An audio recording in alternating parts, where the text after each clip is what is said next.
चंद्रपूर शहरात आदिवासी समाजाचा उद्या जंगोम या ठिकाणी जनआक्रोश मोर्चा। तर आदिवासी प्रवर्गामध्ये इतर समाजाला आरक्षण देण्यास विरोध। मोठ्या संख्येने आदिवासी समाज रस्त्यावर उतरण्याची सुद्धा शक्यता। बीडच्या केजमध्ये मागील 9 दिवसांपासून तरुणीचं आमरण उपोषण। कुर्डेवाडीमध्ये साठवण तलावाच्या मागणीसाठी तरुणीचं उपोषण। प्रशासनाकडे दखल घेण्याचीही मागणी। परभणीच्या पूर्णा रेल्वे स्टेशन समोर सेवानिवृत्त रेल्वे कर्मचाऱ्यांचं आंदोलन। तर कर्मचाऱ्यांच्या विविध मागण्यांसाठी हे धरणे आंदोलन। सोनम वांगचुक यांच्या अटकेच्या निषेधार्थ वर्ध्यामध्ये शांती मार्च। वर्ध्यातील छत्रपती शिवाजी महाराज पुतळ्यापासून ते बजाज चौकापर्यंत या मार्चचं आयोजन। हातामध्ये काळ्या छत्र्या घेऊन मोठ्या प्रमाणात नागरिक या मोर्चात सहभागी। भंडाऱ्याच्या मासळ ते बेलाटी या मार्गाची दुरावस्था। प्रवाशांना सहन करावा लागतोय मोठा मनस्ताप। लवकरात लवकर हा रस्ता दुरुस्त करण्याची स्थानिकांची मागणी। अहिल्यानगरमध्ये वंजारी समाज बांधवांचं 11 दिवसांनंतर उपोषण स्थगित। पालकमंत्री राधाकृष्ण विखे पाटलांनी 15 दिवसात मुख्यमंत्र्यांशी चर्चा घडवून आणण्याचं आश्वासन दिल्यानंतर हे आंदोलन मागे। वाशिम जिल्हा परिषद आणि पंचायत समित्यांच्या निवडणुकांमध्ये नागरिकांच्या मागास प्रवर्गासाठी राखीव जागांसंदर्भात निर्माण झालेला संभ्रम अखेर दूर। वाशिम जिल्हा परिषदेमध्ये 52 पैकी 14 गट तर पंचायत समित्यांमध्ये 104 पैकी 28 गट ओबीसी प्रवर्गासाठी राखीव राहणार। सोलापूरच्या करमाळा पंचायत समिती सभापती पदासाठी आरक्षण सोडत जाहीर। सभापती पद ओबीसी महिलेला आरक्षित झाल्यानंतर इच्छुकांकडून उमेदवारीसाठी आता मोर्चे बांधणीला सुरुवात। रावेर नगरपालिकेच्या प्रारूप मतदार याद्यांमध्ये प्रचंड घोळ। प्रभाग क्रमांक 1 मधील इच्छुक उमेदवारांच्या तक्रारी।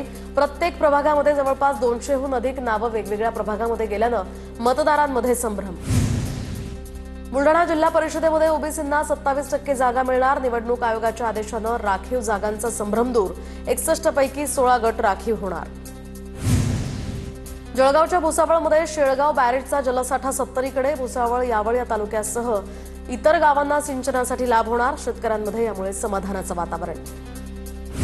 वर्ध्यात रानडुकरांच्या उपद्रवामुळे कपाशीचं नुकसान। तर उमरीमध्ये शेतातील कपाशीचं मोठ्या प्रमाणात नुकसान। नुकसान भरपाईसह रानडुकरांचा बंदोबस्त करण्याचीही मागणी।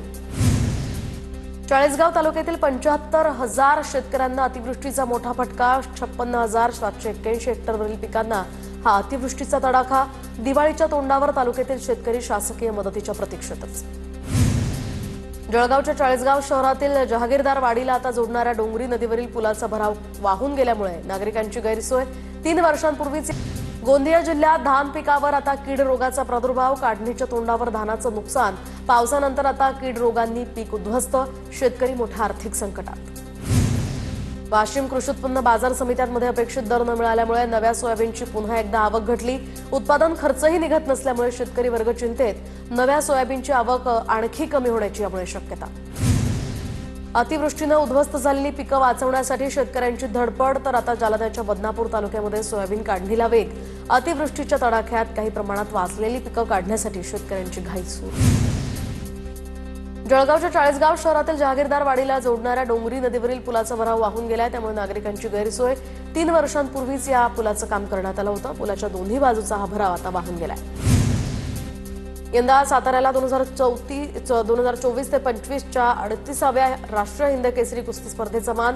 महाकुस्ती संघाच्या महासचिवांकडून राजेश्वर प्रतिष्ठानचे दीपक पवार। यंदा हिंद केसरी कुस्ती स्पर्धेचं पत्र। तर 20 नोव्हेंबर ते 23 नोव्हेंबरला छत्रपती शाहू स्टेडियमवर या कुस्तीचा थरार रंगणार। अहिल्यानगर जिल्ह्यातील भंडारदरा घाटमाथा या ठिकाणी रंगीबेरंगी फुलांनी हा परिसर बहरलाय। रतनगडांवर रंगीबेरंगी फुलांची चादर। फुलोत्सव पाहण्यासाठी पर्यटकांची पावलं याकडे वळत आहेत।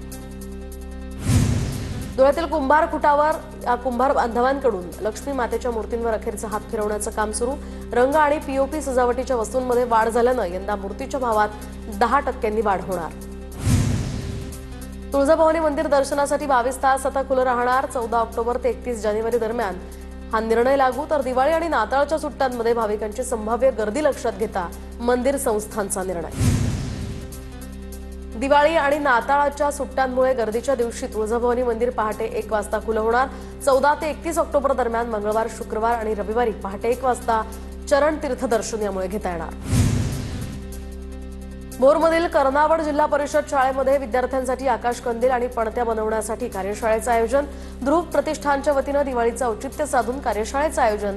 यावेळी रंगीबेरंगी आकर्षक आकाशकंदील विद्यार्थ्यांनी बनवले। दिवाळीत चायनामेड आकाश कंदिलांना टक्कर देण्यासाठी कोकणातला भारतातील पहिला ब्रँड बाजारात रत्नागिरीच्या शिखर सावंत यांच्या 8 प्रकारच्या डिझाईन्सच्या आकाश कंदिलांना ट्रेडमार्क। देवरुखमध्ये आकाश कंदिलाच्या माध्यमातून 350 कोटींची उलाढाल। एसटी महामंडळ दिवाळीनिमित्त पुणे विभागातनं 579 जास्तीच्या गाड्या सोडणार, तर 15 ऑक्टोबर ते 5 नोव्हेंबर दरम्यान या गाड्या सोडल्या जाणार। वल्लभनगर आगारातनं सर्वाधिक 396 गाड्या सोडल्या जाणार, त्यामुळे पिंपरी चिंचवड शहरातील प्रवाशांची सोय होणार। बीडच्या परळीमध्ये जिरेवाडी शिवारात शेतकरी अंकुश मुंडे यांनी पारंपरिक शेतीला बाजूला ठेवत झेंडू आणि कांद्याच्या आंतरपिकातनं मोठं उत्पन्न घेतलंय। लाखो रुपयांचं उत्पन्न त्यांना मिळालंय। अर्धा एकर झेंडूच्या फुलाच्या उत्पादनातनं शेतकऱ्यांनी लाखो रुपये कमावलेत। अमरावतीच्या मोझरी गुरुकुंजमध्ये राष्ट्रसंत तुकडोजी महाराजांचा 57वा पुण्यतिथी महोत्सव।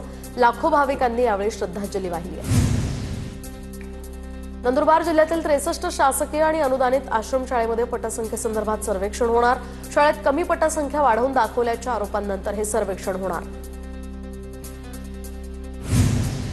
वाशिम शहरातील जुनी आयुडीपी कॉलनी परिसरामध्ये घाणीचं साम्राज्य। नाल्यामध्ये मोठ्या प्रमाणात मातीचा गाळ आणि घाण साचल्यामुळे परिसरात अस्वच्छता, दुर्गंधी आणि डासांमुळे नागरिक त्रस्त।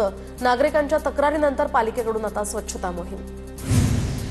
बुलढाण्यामध्ये रस्ता बांधकामामुळे पाईपलाईन फुटल्यानं हजारो लिटर पाण्याची नासाडी। बुलढाणा ते मलकापूर रोडवरील घटना। नांदेड पोलीस अधीक्षक अविनाश कुमार यांनी भाग्यनगर पोलीस स्टेशनमध्ये जनता दरबार घेतला। याचवेळी अनेक तक्रारदारांनी आपल्या व्यथा मांडल्या। परभणीमधील महाराणा प्रताप चौक ते अपनार कॉर्नर यापर्यंतच्या रस्त्याचं काम अखेर सुरू, तर गेल्या 3 वर्षांपासून हे काम संथ गतीनं सुरू होतं। दरम्यान नागरिकांच्या आंदोलनानंतर अखेर या रस्त्याचं काम सुरू झालं।